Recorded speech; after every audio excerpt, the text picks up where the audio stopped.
Bismillah, Assalamualaikum warahmatullahi wabarakatuh. Waalaikumsalam warahmatullahi wabarakatuh. Alhamdulillah, salatu wassalamu ala Rasulillah wa ala alihi wa sahbihi wa man wala.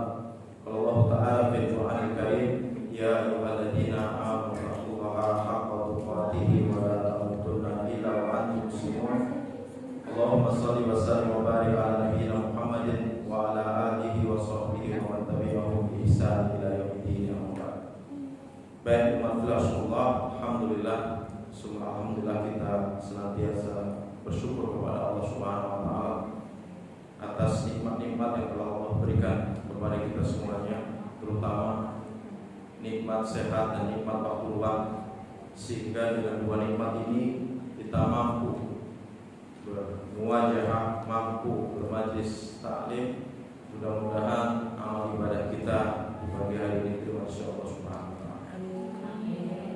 Salam dan salawat mudah-mudahan tercurah pada kita Nabi Muhammad sallallahu alaihi wasallam beserta keluarganya, para sahabatnya, dan orang senantiasa istiqomah di atas jalan sampai akhir.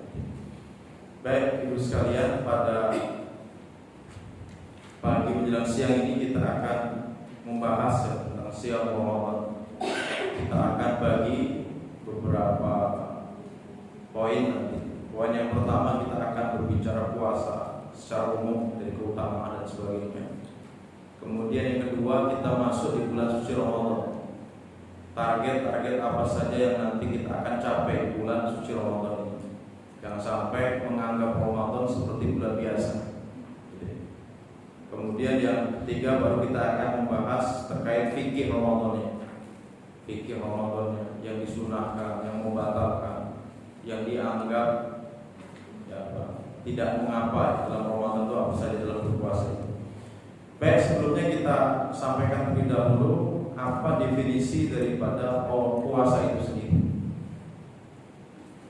Di dalam definisi bahasa, puasa itu adalah al-imsa wal kaf anisyai. Al-imsa wal kafu anisyai, yaitu mencegah atau menahan dari sesuatu.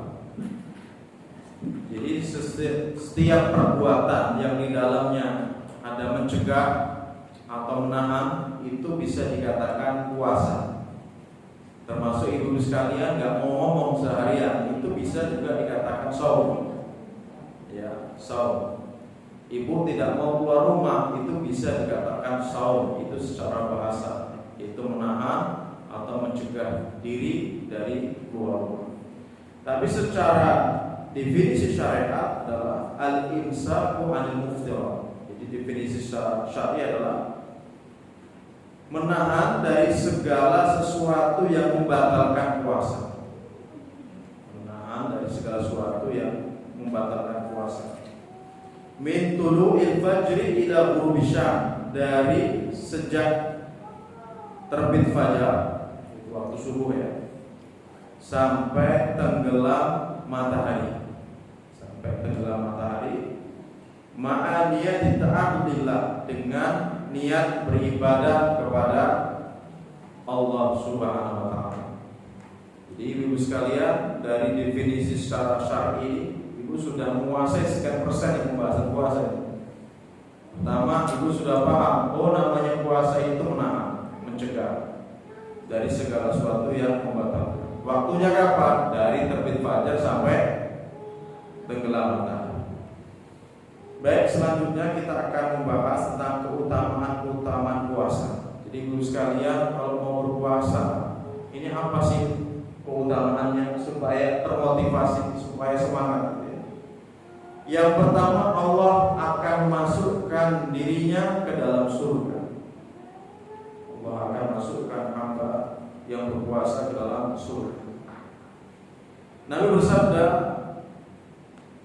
man shoma yawman fi sabilillah, barang siapa yang berpuasa satu hari di jalan Allah Subhanahu wa taala dan hanya mengharap pahala dari Allah, bukan karena yang lain-lain, khutima lahu biha, dan Allah wafatkan dirinya dalam kondisi berpuasa, dakhala jannah, maka dia akan masuk surga. Ibu sekalian, kalau kita ingin membahas tentang husnul khatimah, akhir kehidupan yang baik. Kalau kita ingin bedah dari amalan-amalan yang ada, maka puasa ini menempati ranking yang pertama untuk kita bisa menggapai husnul khatimah. Kenapa demikian? Kenapa bukan sholat? Kenapa bukan sedekah? Kenapa bukan umrah? Kenapa bukan haji? Kenapa itu?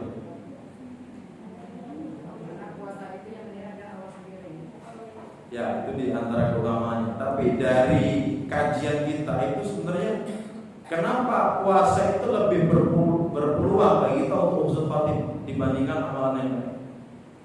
Kenapa?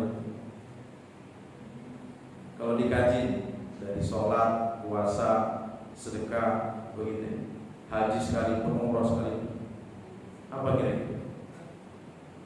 Karena ibadah puasa itu adalah ibadah yang berkesinambungan dari terbit fajar sampai tenggelam matahari, tidak terputus. Kalau kita sholat, tadi sholat subuh, berhenti setelah itu, ibu buka Facebook, sudah berhenti, terputus. Nanti sholat duha, nah setelah sholat duha nggak ngambil lagi. Nanti baru sholat apa? Zuhur, kan begitu. Kalau puasa kan tidak terputus dari terbit fajar sampai tenggelam matahari, posisinya puasa terus. Makanya bersabda, barang siapa yang berpuasa hanya mengharap pahala dari Allah dan Allah wafatkan dirinya dalam kondisi berpuasa, maka dia akan masuk surga. Jadi dalam satu hari penuh itu, kalau kita meninggal dunia, jaminannya adalah surga. Ini efektif sekali. Sedekah, ada nggak ibu sedekah seharian? Orang suruh datang ke rumah nih, bagi terus sampai sore, ada bonyok uang gitu. Bukan nggak mau, nggak ada yang dibagi, kan begitu kan. Tapi kalau puasa berkesinambungan, mau meninggal jam 9, mau meninggal jam 11, mau jam 1, mau jam 4 sore, mau jam setengah 6, selama itu dalam kondisi berpuasa, maka jaminannya adalah akan masuk surga. Luar biasa. Jadi suatu amalan yang sangat efektif ya, untuk menjemput husnul khatimah. Itu adalah puasa. Kemudian yang kedua, Allah akan jauhkan wajah kita dari panasnya api neraka. Dalam hadis riwayat Bukhari dan Muslim, Rasulullah SAW bersabda, "La yasumu 'abdun yawman fi sabilillah illa ba'adallahu bidzalika al-yawm wa ja'alna 70 kharifan." Tidaklah seorang hamba berpuasa di jalan Allah satu hari. Jadi seorang tadi berpuasa satu hari di jalan Allah. Illa ba'adallahu bidzalika al-yawm wa ja'alna, melainkan Allah akan menjauhkan wajahnya di hari itu dari panasnya api neraka 70 kharifan, selama 70 tahun lamanya. Bisa dipahami sekalian? Kita hari ini puasa misalnya, maka di hari ini juga Allah jauhkan wajah kita sejauh perjalanan selama 70 tahun. Artinya apa? Api neraka itu betul-betul akan dijauhkan dari orang-orang yang berpuasa. Ya, wajah kita akan dijauh. Ibu sudah merasakan hawa panas neraka belum? Kok belum? Kok nggak tahu gimana rasanya? Kan harus tahu. Benar, belum pernah. Nah, berarti ibu belum pernah membaca hadis tentang sholat zuhur ya. Jadi ketika matahari sedang terik itu, Nabi berpesan apa? Berdinginlah terlebih dahulu kalian. Fa inna syiddatal har min fayhi jahannam. Karena panasnya terik matahari itu bagian daripada hembusan api neraka. Udah merasakan belum tadi? Nanti pulang dari kajian jam 12 pas itu, pas matahari di atas kepala itu saatnya api neraka sedang dinyalakan. Jadi ketika itu pas terik siang banget itu, pas zuhur itu, menjelang zuhur itu, itulah kalau ibu merasakan terik, itulah hembusan panas api neraka. Baru hembusannya aja, anginnya dikit-dikit aja. Kayak begitu. Berarti kalau sudah dikatakan sudah merasakan hembusan panas api neraka, jawabannya sudah Bu ya. Jawabannya sudah. Ada hadis. Itu seperti itu. Jadi yang kedua akan dijauhkan wajah kita. Kemudian yang ketiga, seseorang yang berpuasa akan masuk surga dari pintu Ar-Rayyan. pintu Ar-Rayyan. Nabi bersabda, "Inna fil jannati baban yuqalu lahu Ar-Rayyan." Di surga itu ada satu pintu, nama pintunya Ar-Rayyan. Jadi nanti banyak pintu ya, ada pintu sholat, ada pintu puasa namanya Ar-Rayyan, ada pintu sedekah, ada pintu jihad, ada sekitar 8 pintu surga itu. Nah kita berharap bagaimana seluruh pintu itu mau memanggil kita. Kalau ibu-ibu bagaimana bisa masuk dari semua pintu? Mudah, cuma 4 kan. Kata Nabi, idza shalatil mar'atu khamsa, kalau wanita sholat 5 waktu, wa shoma syahra, berpuasa di bulan suci Ramadan, wa hasanat farjah, menjaga kemaluan, jangan selingkuh ya. Kemudian yang keempat, wa ta'at ba'laha, dan taat kepada suaminya. Kalau 4 ini ibu tunaikan dengan baik, maka qila udkhulil jannah min ayyi abwabil jannah. Masuklah kamu ke dalam surga dari pintu mana saja kamu kehendaki. Masya Allah. 4. Yang sulit nomor 4 juga. Yang terakhir, Ibunda Aisyah, ini ada sebuah riwayat yang menjelaskan bahwasanya Ibunda Aisyah itu, Ibunda Khadijah itu nanti akan dimasukkan, akan dibangunkan istana baginya, istana dalam surga yang istana itu jauh dari kemiskinan. Ini tambah sedikit pesan untuk ibu. Jadi Ibunda Khadijah itu nanti akan dibangunkan istana di surga yang istananya itu jauh dari kemiskinan. Dari kemiskinan. Kenapa itu? Jadi pernah Nabi masuk ke rumah Ibunda Khadijah. Nah saat itu Ibunda Khadijah ini kan sangat mencintai Nabi. Seorang istri yang mencintai suaminya, dia akan tahu betul apa yang dibutuhkan suaminya sebelum suaminya itu ngomong. Jadi kalau ibu-ibu itu belum tahu apa yang dimau oleh suami sebelum ngomong, itu berarti ibu belum mencintai suami secara hakiki. Ibunda Khadijah bisa. Jadi ketika menyambut Nabi masuk itu langsung, ini Rasulullah sedang lapar. Akhirnya belum masuk ke dalam, langsung masak, dan tidak lama dari itu malaikat Jibril membisikin Nabi, "Ya Muhammad, ya Muhammad, sampaikan kepada Khadijah salam dari Allah Subhanahu wa taala, dan sampaikan salamku kepada istrimu itu, karena sesungguhnya istrimu itu adalah seseorang yang sangat mencintaimu dan seseorang yang tidak bersuara keras di depan. Dan Allah Subhanahu wa taala akan membangunkan untuknya istana yang jauh dari kemiskinan, istana di surga yang jauh dari kemiskinan." Apa pesannya, Bu? Jadi Ibunda Khadijah itu gak pernah bersuara keras di depan. Artinya ibu kalau mau dibangunkan istana di surga yang jauh dari kemiskinan, gak boleh ngomongnya lebih keras daripada suami. Siapa yang begitu? Jangan-jangan yang private ibu-ibunya malah ditambah saja. Karena ibu tadi mau masuk surga ya, dari semua pintu kan harus taat kepada suami. Jadi namanya Ar-Rayyan. Orang-orang yang berpuasa akan masuk dari pintu tersebut. Kemudian pintu tadi akan berkata, "Aina shaimun?" Di manakah orang-orang yang berpuasa? Di manakah orang berpuasa? Maka orang-orang berpuasa saat itu langsung pada berdiri. Mereka dipersilahkan masuk ke surga melalui pintu tersebut. Dan Allah tidak izinkan seseorang masuk surga melalui pintu itu kecuali orang-orang yang berpuasa saja. Nah, setelah masuk semua ditutup dan dikunci, gak ada lagi yang diperbolehkan masuk melalui pintu tersebut. Nah ini diantara keutamaan orang yang berpuasa, dia akan masuk surga dari pintu Ar-Rayyan. Pernah saya memberi nama seseorang, namanya Ar-Rayyan. Ada salah seorang ikhwan minta, "Ustaz, beri nama anakku." Kata saya, "Rayyan saja." Loh kenapa? Kamu kan Rahmat, istri Muryani gitu kan. Sudah Rayyan saja, Rahmat dan Riyadi. Ternyata bukan masalah itu ya, bukan masalah kamu Rahmat, istri kamu Riyani, tapi Ar-Rayyan adalah salah satu pintu yang ada di surga. Ya. Tapi jangan asal-asalan gabung-gabung aja. Kalau bapaknya Basuki, ibunya Komariah, jadinya Baskom. Jangan masuk kampung begitu.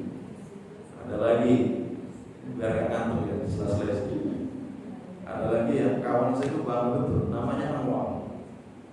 Anwar kan artinya cahaya-cahaya gitu kan. Jamak dari nur, cahaya-cahaya. Anwar.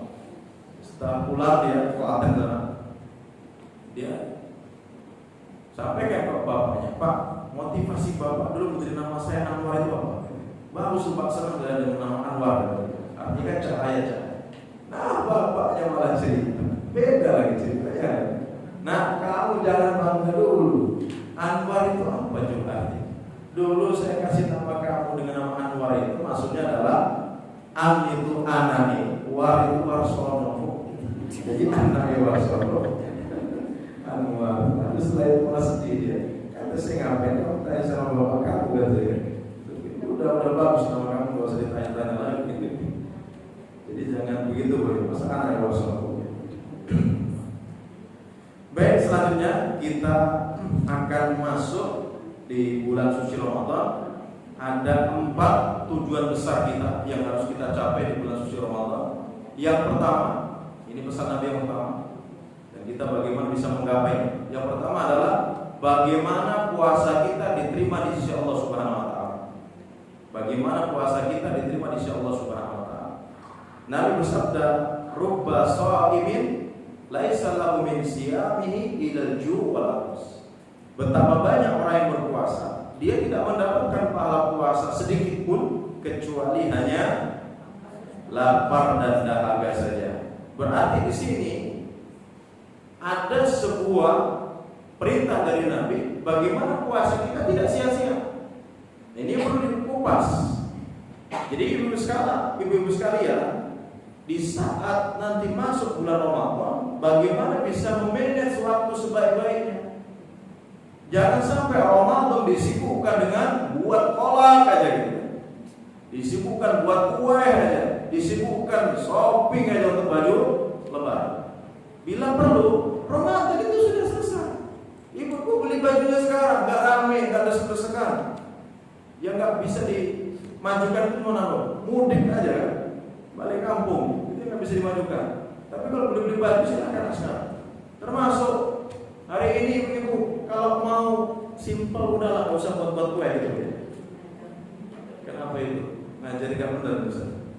Bukan ngajari gak benar, supaya waktunya lebih banyak untuk beribadah. Tapi bukan berarti gak buat kue lancar Facebookannya, bukan begitu juga.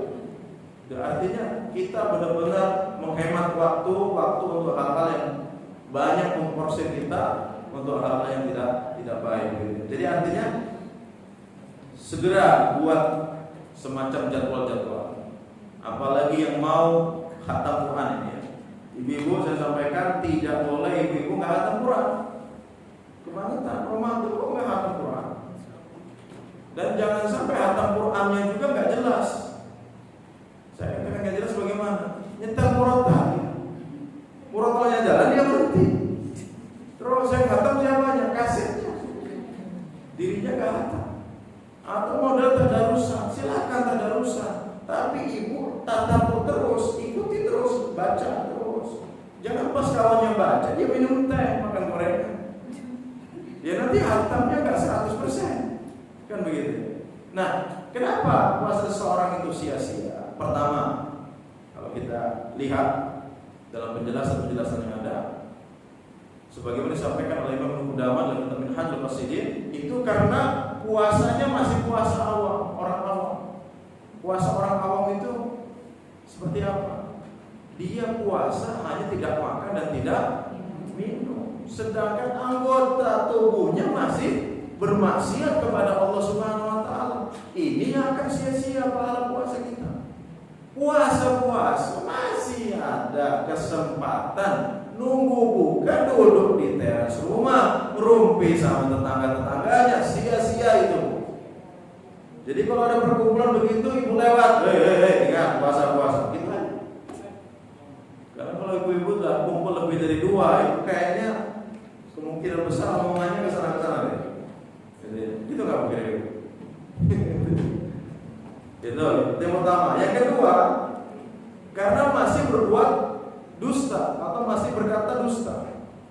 Nabi secara spesifik memberikan sebuah peringatan untuk orang yang berpuasa. Beliau bersabda, "Man lam yada' qaula zur," siapa saja yang belum bisa meninggalkan perkataan dusta, omongan dusta, berbohong, wal amala bih, dan perbuatannya, puasa-puasa masih bohongin orang, dagangnya misalnya, maka falaisa lillahi hajah, maka Allah tidak butuh puasa seseorang itu yang meninggalkan makan dan minumnya itu. Jadi kalau yang masih berbohong, masih berdusta di bulan Ramadan, pahala puasanya sia-sia.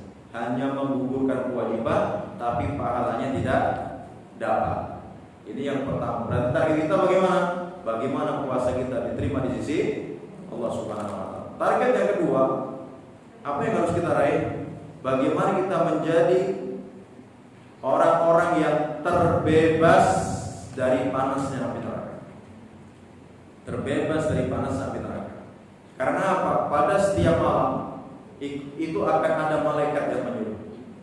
Malaikat tadi berkata, "Ya baghiyal khairi aqbil." Wahai pelaku-pelaku kebaikan, bersegeralah.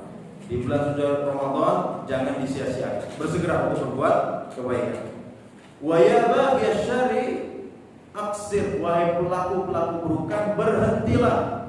Kalau sudah masuk Ramadan jangan maksiat. Walillahi utaqa'u minan nar. Dan Allah memiliki hamba-hamba yang dibebaskan dari api neraka. Wadzalika kulla laila, dan itu berlaku pada setiap malam di malam-malam bulan suci Ramadan. Mudah-mudahan Ramadan yang lalu kita sudah masuk daftar itu nama itu. Amin. Dan mudah-mudahan bulan ini nanti masuk lagi nama Fulana bin Fulan, Fulana binti Fulan. Jadi nama kita masuk ke dalam daftar utaqa'u minan nar, terbebas dari panasnya api neraka. Ya, tapi untuk menggapainya ya kan bisa santai-santai.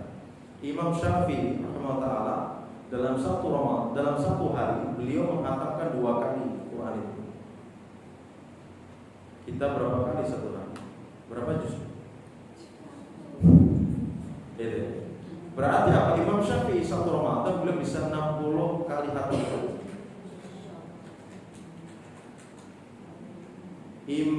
Nabi kita itu sholat dalam satu rakaat itu membaca Al-Baqarah, Al-Imran dan An-Nisa.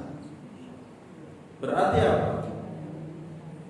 Kemungkinan besar dalam satu malam beliau itu khatam Quran. Karena Al-Baqarah, Al-Imran dan An-Nisa itu sudah 5 juz. Itu dalam satu rakaat. Kalau kita ambil 8 rakaat, 5 kali 8 berapa? 40 juz. Sedangkan Quran kan sampai 40 juz. Kemungkinan besar Nabi itu setiap malam khatam Quran. Itulah calon-calon penghuni surga. Nah, kita ini memilih masjid untuk sholat tarawih, pasti masjid yang dilihat yang imamnya bacaannya pendek, ya kan Bu? Wow, kalau imam tuh mantap itu. Tapi giliran, waduh, sial. Wah, ini malam ini imamnya itu pasti panjang gitu. Kenapa sih kita ini kadang-kadang mendengar imam baca panjang itu hati kita ini bergemuruh, kayak nggak nyaman. Kenapa sih? Itu sebenarnya bukan apa, itu sebabnya karena dosa. Jadi di saat kita berbuat dosa itu apa? Akan ada titik hitam, noda hitam di dalam hati kita. Kalau kita berbuat dosa terus, maka titik hitam itu akan semakin banyak, hatta yang qalbah, sampai menutupi hatinya. Kalau noda hitam atau titik hitam itu sudah memenuhi hati kita, apa yang akan terjadi? Hati kita ini keras. Hati kita ini tidak tenang, bawaannya gelisah. Imam tadi baca panjang dikit sudah, aduh gimana gitu ya. Nah, kalau bapak-bapaknya kasih kode, berdalam dia. Maksudnya apa? Maaf, yang panjang-panjang lah gitu. Jadi permasalahannya ini bukan permasalahan fisik. Buktinya apa? Yang ikut di pondok pesantren Temboro Magetan itu, pondoknya jamaah tabligh, jumlah itu kan ada yang pakai 30 juz satu malam sholat tarawih. Itu buktinya ikut bukan anak-anak muda, orang-orang tua yang sudah sepuh-sepuh, ternyata mereka bisa kuat. Berarti permasalahan kuat dan tidak kuat itu bukan permasalahan fisik, tapi permasalahannya adalah hati. Nah, silakan ibu nanti cek and recheck gimana pas imamnya panjang, reaksi hatinya gimana. Kalau nyaman, pengennya ditambah lagi bacaannya, itu bagus. Kalau udah ya Allah, tobat, nyesel masuk masjid itu imam yang panjang. Siapa sih? Ya, itu yang jadi imam. Oh itu, baik besok jadi pakai lagi lah. Nah, seperti berarti nggak benar. Nah, artinya untuk bisa menjadi mutaqaw minanar itu perlu target-target ya. Dan sebaik-baik kita adalah yang bisa memanage waktu dengan baik. Untuk menghatamkan Al-Quran yang lebih mudah itu apa? Mengikutkan tilawah itu dengan sholat-sholat 5 waktu kita. Sebelum dan sesudah. Satu juz itu sebentar sebelum, sesudahnya juga sebentar. Tapi kalau ibu niatkan wudu dulu gitu ya, setelah itu duduk baca Quran itu, saya nggak yakin bisa bertahan lama. Apalagi sebelahnya, yuk buat cireng, ayo mari. Sudah terganggu. Tapi kalau di waktu-waktu sholat kan nggak ada yang mengganggu, insya Allah. Baik, itu target yang kedua. Target yang ketiga, bagaimana dosa-dosa kita diampuni oleh Allah Subhanahu Wa Taala selama di bulan Ramadan. Karena kita dosa-dosa kita diampuni. Kenapa demikian? Karena Nabi bersabda, "Rahiman furajuli, sungguh celaka seseorang." Ini hati-hati ibu sekalian. Sungguh celaka. Ini doa Nabi. Kira-kira kalau Nabi berdoa terkabul apa tidak? Oh, terkabul. Celaka seseorang man dakhala Ramadan, siapa saja yang menjumpai bulan Ramadan, dia mendapat itu bulan Ramadan. Suman salah, kemudian Ramadan berlalu darinya, falam yughfar lahu, sedangkan dosa-dosanya tidak diampuni Allah Subhanahu wa taala. Coba. Artinya apa? Di bulan suci Ramadan ini ada target yang luar biasa berat. Bagaimana kita menjadi hamba-hamba Allah yang dosa-dosanya diampuni. Nah, tentunya apa? Harus memperbanyak istighfar. Kapan istighfar yang paling baik? Kapan? Nah, di saat sahur. Innal muttaqina fi jannati wa uyun. Sesungguhnya orang yang bertakwa itu berada di dalam taman-taman dan mata air. Akhidina ma atahum rabbuhum innahum kanu qabla dzalika muhsinin. Mereka mendapatkan apa yang telah Allah berikan kepada mereka karena mereka dahulu termasuk orang-orang yang baik. Orang-orang yang baik itu tandanya apa? Pertama, kanu qalilan minal laili ma yahjaun. Mereka sedikit tidur pada waktu malam. Malamnya digunakan untuk ibadah. Yang mbah tua bukan malah bangun malam dengan uyon-uyon, bukan, atau wayangan, jangan. Apalagi nonton bola gitu ya. Jadi benar-benar untuk ibadah.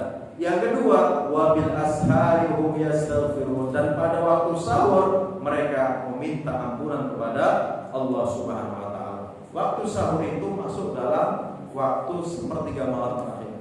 Siapa saya minta sesuatu kepada Allah, maka Allah akan kabulkan. Karena Allah turun ke langit bumi pada sepertiga malam yang terakhir. Kan seperti itu ya. Jadi silakan maksimalkan untuk membanyak istighfar. Kemudian yang keempat, target kita adalah bagaimana kita bisa mendapatkan Lailatul Qadar. Lailatul Qadar, malam kemuliaan.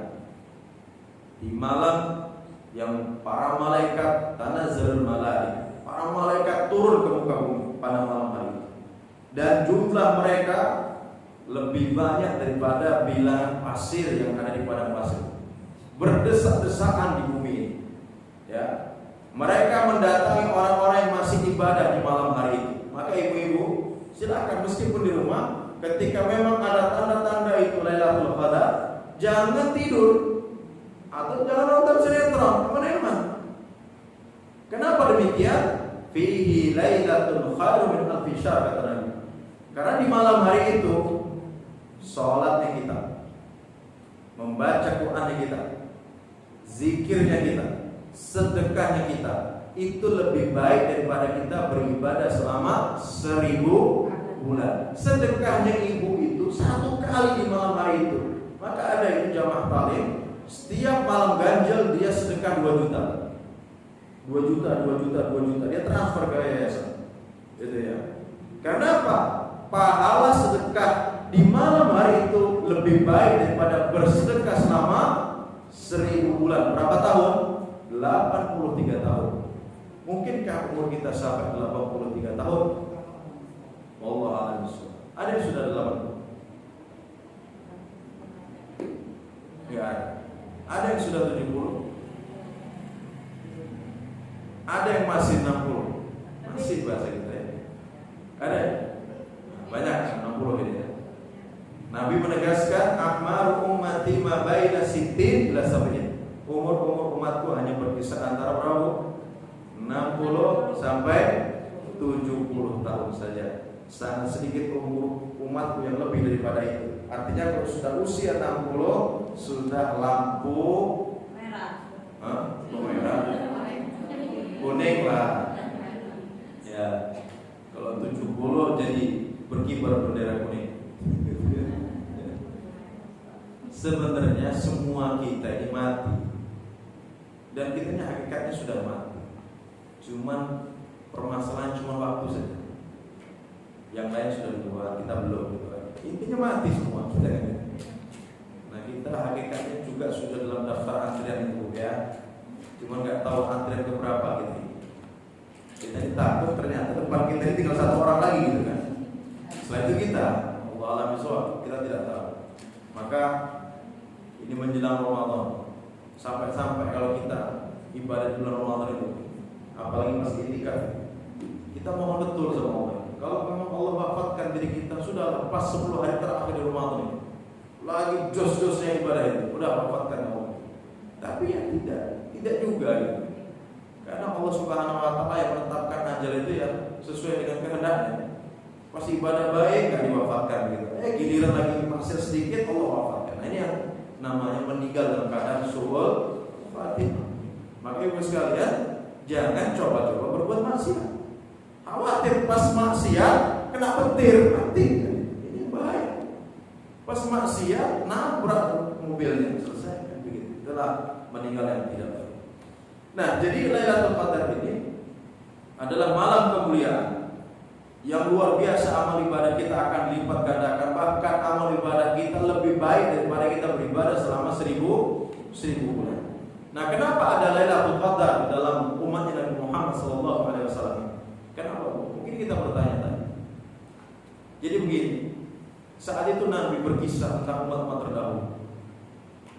Nabi Nuh usianya 950 tahun. Nabi Musa ada dijelaskan 550 tahun, gitu ya. Jadi umat-umat terdahulu itu panjang-panjang begitu kan. Ibu mau 500 tahun umurnya? Oh enggak mau, saya juga enggak mau. Daripada nanti besar kita cuma di atas ranjang aja. Nah, saat itu para sahabat langsung connect, ya Rasulullah, jika umur mereka panjang, pasti dong amal ibadah mereka banyak. Bagaimana kami bisa menandingi mereka? Nah, akhirnya apa? Nabi mendengar itu dan memohon kepada Allah, turunlah surat Al-Qadar. Lailatul Qadari khairun min alfi syahr. Malam kemuliaan. Kalau kita dapat malam kemuliaan itu lebih baik daripada beribadah selama 1000 bulan. Itu 83 tahun. Itu kalau 1 kali, Ibu sekali yang kita dapat. Kalau kita dapatnya bisa seumur hidup, bisa 50 kali, Masya Allah. Artinya apa? Kita bisa mendapatkan amal ibadah lebih daripada panjangnya umur kita. Inilah keistimewaan umatnya Nabi Muhammad SAW. Bergembira gak? Senang gak menjadi umatnya Nabi? Umat datang terakhir, tapi masuk surganya pertama kali.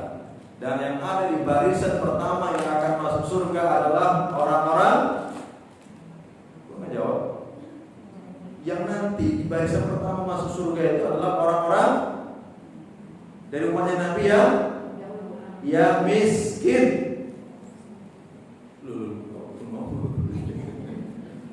Iya. Jadi orang-orang miskin itu nanti akan masuk surga lebih dulu dibandingkan orang-orang kaya. Terpaut setengah hari. Setengah harinya hitungan akhirat. Satu hari itu 1000 tahun.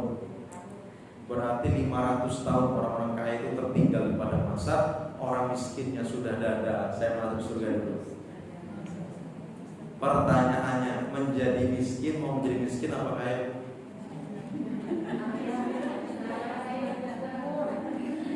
Ustaz, miskinnya kami sudah keadaan bukan pilihan, Ustaz. Kalau bisa itu miskin itu kayak Nabi. Nabi itu miskinnya bukan keadaan tapi pilihan. Beliau kaya raya, bukan presiden lagi, penguasa membawa sekian negeri. Tapi rumah beliau, makanan beliau, tempat tidur beliau. Jadi beliau itu kaya, tapi hidupnya sebagaimana orang miskin. Ini namanya miskin yang mulia. Miskin karena pilihan, bukan karena keadaan. Masya Allah, gimana Nabi bisa seperti itu ya? Jadi seperti itu. Nah, orang-orang miskin nanti akan masuk surga terlebih dahulu. Kenapa dia akan terlebih dahulu? Karena orang miskin itu kan yang dihisab gak banyak. Mudahnya gitu saja. Orang miskin dia punya motor, butuh, dibeli dari mana? Jual harta warisan. Dari dia warisannya benar gak? Benar. Kamu mengambil lebih gak dari harta warisan? Tidak. Selesai. Rumah kamu kerja upahan, dikumpulkan bangun rumah, selesai. Yang punya rumah 10, 5-nya villa itu gimana coba bisa? Istrinya 10, yang sah 4, gimana bertanggung jawab nanti di hadapan? Coba. Mobilnya dari rumahnya itu dari gang ke gang, garasinya itu dari ujung-ujung, ada 20 mobil. Ini gimana nanti hisabnya di hadapan Allah Subhanahu wa taala? Semua ini hanya untuk koleksian. Waduh, udah berat lagi. Termasuk ibu-ibu yang hanya koleksian itu dipertimbangkan ulang. Nanti dihisab sama Allah Subhanahu wa taala. Hati-hati. Apapun itu bentuknya. Yang hanya untuk koleksian. Maka kalau bisa dimanfaatkan, jangan sampai dihisab Allah Subhanahu wa taala. Baik, selanjutnya kita akan masuk fikihnya. Ramadan ini singkat-singkat saja kita sampaikan. Yang pertama adalah penetapan awal dan akhir bulan Ramadan. Bagaimana penetapan awal dan akhir bulan Ramadan?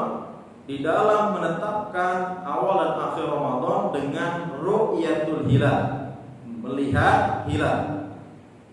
Jangan salah membaca, jangan rokok, tapi ru'yatul hilal, melihat hilal. Maksudnya bagaimana? Nanti pada tanggal 29 Sya'ban sore harinya itu nanti akan ada tim-tim yang ditempatkan di posisi-posisi yang strategis untuk bisa melihat hilal itu.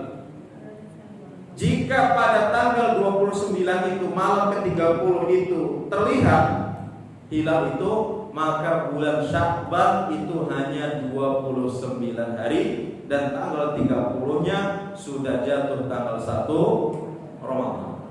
Tapi apabila kondisinya mendung, gelap, hilal tidak bisa dilihat, maka bulan Sya'ban digenapkan menjadi 30 hari. Sudah itu saja. Jadi di dalam Islam itu dalam satu bulan hanya 29 dan 30 hari saja. Enggak kayak kalender Masehi.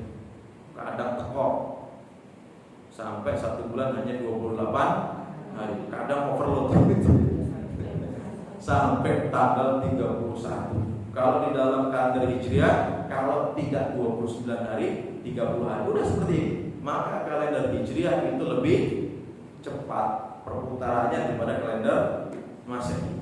Kan begitu. Nah, kemudian kalau Nabi itu meninggal 63 tahun, itu hitungan apa? Kalender Masehi. Kalau kalender Hijriah berarti bisa jadi beliau itu baru berusia 60 tahun bisa jadi. Gitu. Karena lebih cepat ya kalender Hijriah. Itu seperti itu. Nah, kemudian ada pertanyaan lagi. Kita ini puasa ikut Saudi, ikut pemerintah Indonesia. Ibu biasanya ikut mana? Ikut pemerintah, nggak ikut Saudi. Kenapa nggak ikut Saudi? Ya ikut di tempat kita aja loh, bareng-bareng aja. Begitu. Kalau ibu-ibu ikut Saudi hujannya. Kalau ikut pemerintah Indonesia hujannya.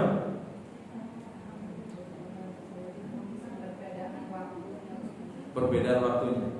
Baik. Dalam menetapkan hal ini ada dua macam. Ada wihdatul matla. Tulis wihdatul matla. Wihdatul matla itu begini. Jika bulan atau hilal terlihat di suatu negeri, ya, jika hilal itu sudah terlihat di suatu negeri, maka wajib bagi negeri-negeri yang lain untuk ikut berpuasa. Itu namanya wihdatul matla. Jadi kalau terlihat di Saudi sudah terlihat, maka untuk seluruh negeri-negeri Islam wajib berpuasa dengan hilal yang terlihat di Saudi. Maka yang ikut Saudi itu karena mengambil pendapat ini, wihdatul matla. Adapun kita mengambil yang nomor 2, ikhtilaful maqalih. Ikhtilaful maqalih. Maksudnya bagaimana? Untuk negeri-negeri yang berbeda tempat dan waktu munculnya hilal. Kita dengan Saudi kan sudah berbeda tuh, tempatnya, waktu muncul hilalnya, kapan waktunya. Maka untuk negeri tersebut punya hak untuk menetapkan kapan awal dan kapan akhir Ramadan. Jadi negeri-negeri yang berbeda tempatnya, munculnya hilal, waktunya berbeda, maka mereka punya hak untuk menetapkan sendiri kapan awal dan akhir Ramadan. Dan Indonesia mengambil pendapat yang kedua, yaitu ikhtilaful maqalih. Jadi nanti keputusannya ada di pemerintah kita. Nah, alhamdulillah dalam hal ini Kementerian Agama membentuk yang namanya sidang isbat. Itu menjadi solusi yang luar biasa untuk kita untuk menetapkan awal dan akhir bulan Ramadan. Kenapa? Ada apa dengan sidang isbat? Karena di sidang isbat itu Kementerian Agama itu mengundang ormas-ormas Islam untuk hadir di situ. Tujuannya apa? Mencari kata mufakat, mencari sebuah titik temu, yaitu bagaimana puasa kita itu awalnya bareng, akhirnya bareng. Itu yang ingin dicapai. Maka karena mereka juga berpatokan kepada ru'yatul hilal, melihat hilal, kemudian mereka bahas dan sebagainya, mereka tetapkan bersama begini, maka memang utamanya untuk kita puasa ikut sidang isbat. Ikut sidang isbat, bukan ikut yang lain. Karena yang diutamakan dalam ibadah ini adalah persatuan, bukan perpecahan. Coba ibu sekalian, coba lebaran yang berbeda, gimana rasanya? Enggak enak benar. Kita mau ngasih itu ketupat ke sebelah, jangan-jangan belum buka lagi. Kan gitu aja. Mau main-main, mau apa-apa, ya enggak enak juga. Karena menghormati orang-orang yang masih puasa, gitu kan. Maka gitu. Nah, kemudian ini juga pesan Nabi sebenarnya. Nabi sudah berpesan, "Shaumukum yauma tasumun." Berpuasalah kalian berbarengan dengan mayoritas kaum muslimin berpuasa di tempat kamu. Artinya apa? Kalau kita berpuasa harus ikut kepada wilayah kita. Mayoritas kaum musliminnya puasanya hari apa? Kita ikut. Idul Fitrinya juga seperti itu. Kita jangan sok ingin tampil beda. Yang tampil beda ini kadang-kadang malah jadi masalah ya. Itu seperti itu terkait penetapannya. Kemudian yang selanjutnya, ini poin-poin pentingnya kita sampaikan terkait sunnah-sunnah dalam berpuasa. Ibu-ibu yang langsung praktek saja ini, apa yang langsung ada di depan mata lah ya. Kalau misalnya mau puasa atau yang pertama, sunnahnya adalah sahur. Nabi bersabda, "Tasahharu fa inna fis sahuri barakah." Bersahurlah kalian, karena dalam sahur itu ada barakah. Jadi ibu meskipun kuat tetap harus makan sahur. Ya, itu perbedaan antara kita dengan puasa orang-orang ahli kita. Kemudian di dalam sahur makanan yang paling utama adalah at-tamar, kurma.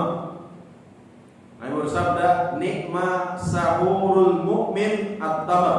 sebaik-baik makanan sahur seorang mukmin adalah kurma. Gimana kalau kurma itu? Kurma itu kan pencuci mulut kalau kita ya. Kalau Nabi, ya sahurnya kurma begitu. Kayaknya bapak-bapaknya kalau di apalagi puasa pertama ya, sahurnya dikasih kurma. Pak, lu mana itu nasi kalau ini? Enggak ada, kita mau contoh Nabi. Nabi itu sahur pakai kurma. Terus mau belanja kemarin? Ya saya simpel lah beli baju. Jadi dengan kurma ya. Kalau Nabi bisa cukup dengan kurma, kita ini kurma ini enggak nyenggol usus Bu ya. Enggak nyenggol usus lambung. Baik, ini yang pertama. Yang kedua, takhirus sahur, mengakhirkan sahur. Mengakhirkan sahur.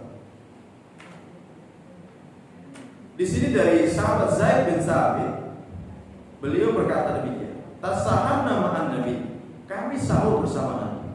Summa qama ila sholat, kemudian kami menegakkan sholat selanjutnya. Qultu, saya berkata, kam bainal adzan was sahur, berapa jarak antara adzan dan sahur itu? Nabi menjawab, qadra 50 ayat, selama seseorang membaca 50 ayat. Jadi ibu sekalian, kalau sekarang itu subuh 48 tuh ya, 4:48, berarti mulai sahurnya ibu 4:30. Itu waktu yang afdol, waktu yang utama.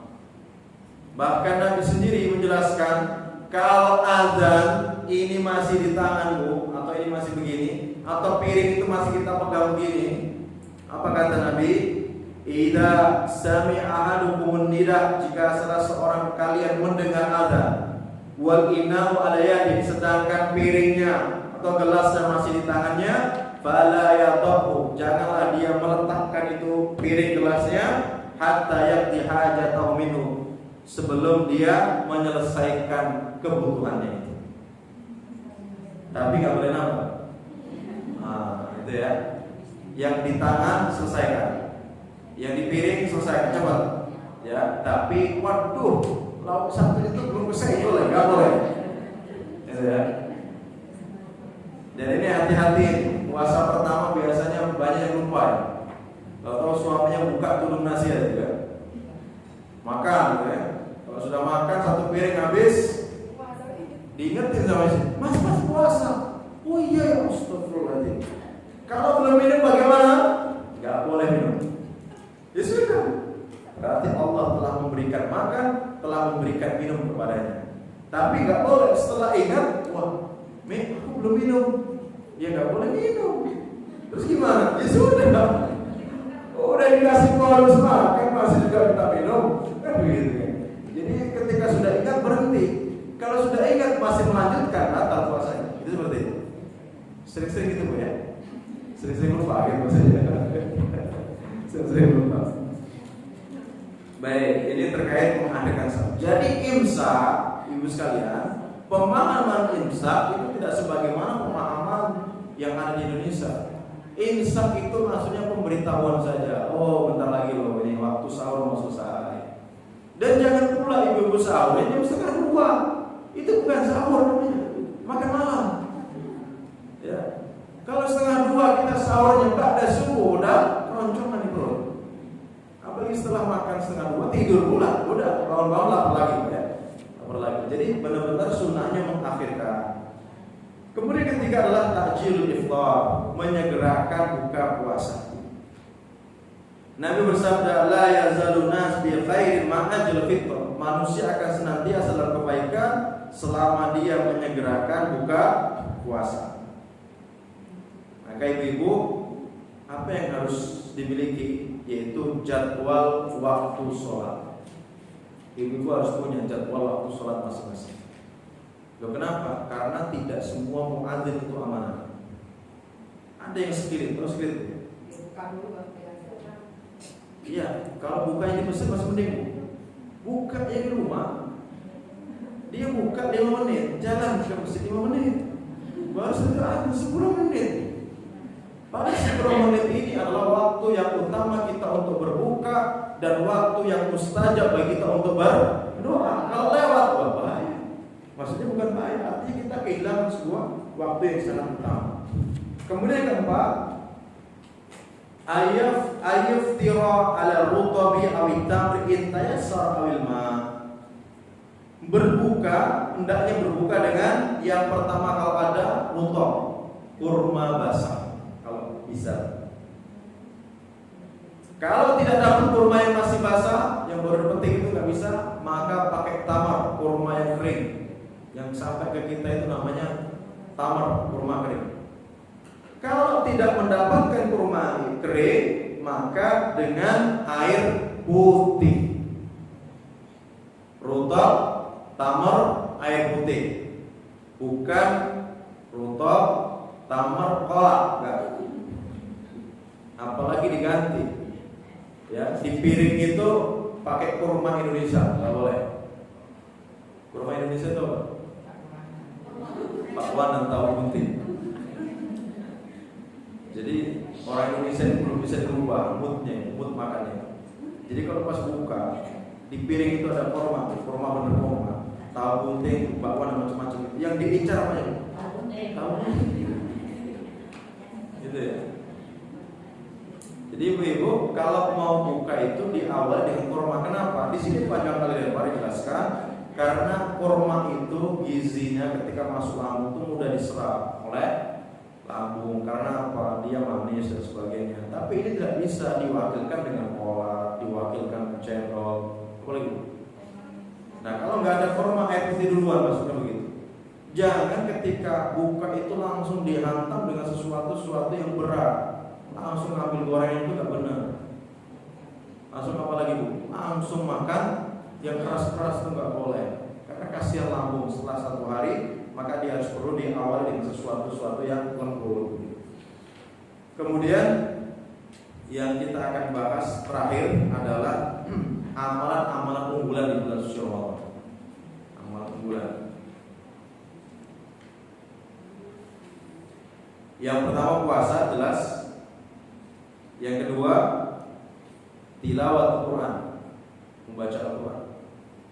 Jadi para ulama kalau sudah masuk bulan Ramadan, mereka akan menghentikan kajian-kajian mereka dan mereka fokus untuk membaca Al-Quran. Jadi Al-Quran, membaca Al-Quran dan mempelajari Al-Quran. Membaca Al-Quran dan mempelajari Al-Quran. Kemudian yang ketiga adalah bersedekah. Ibu-ibu mau nggak mencuri pahala orang yang berpuasa? Nah, caranya gimana? Mau nggak 1 Ramadan ibu bisa mendapatkan 5 kali Ramadan pahala? Caranya mudah. Setiap sore ibu siapkan 5 kotak buka puasa. Buka puasa itu snack aja nggak apa-apa, usaha nasi nggak apa-apa.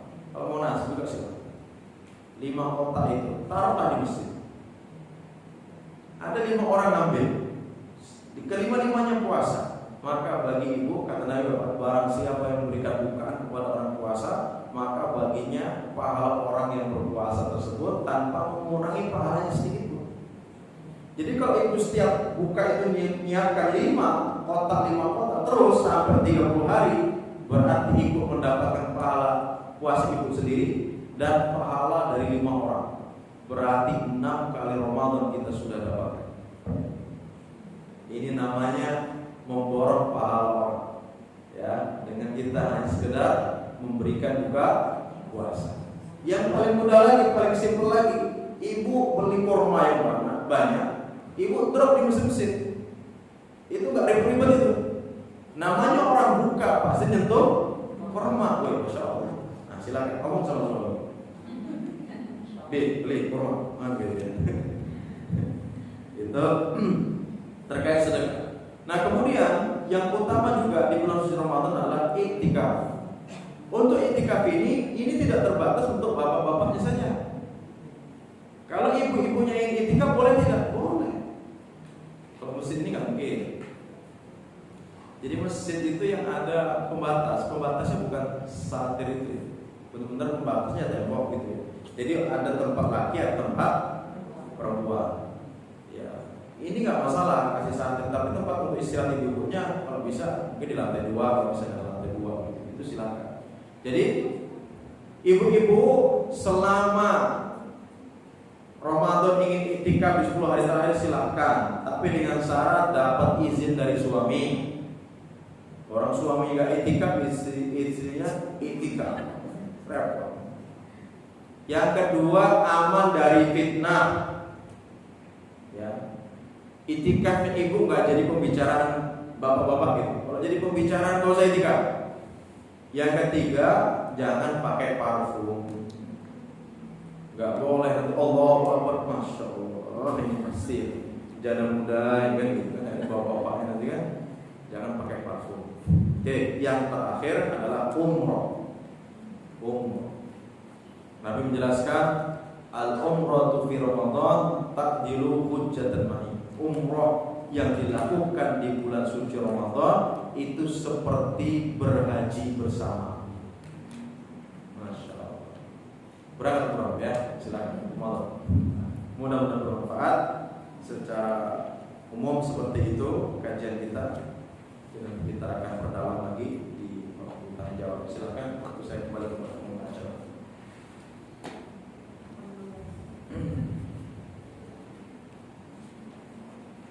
Terima kasih.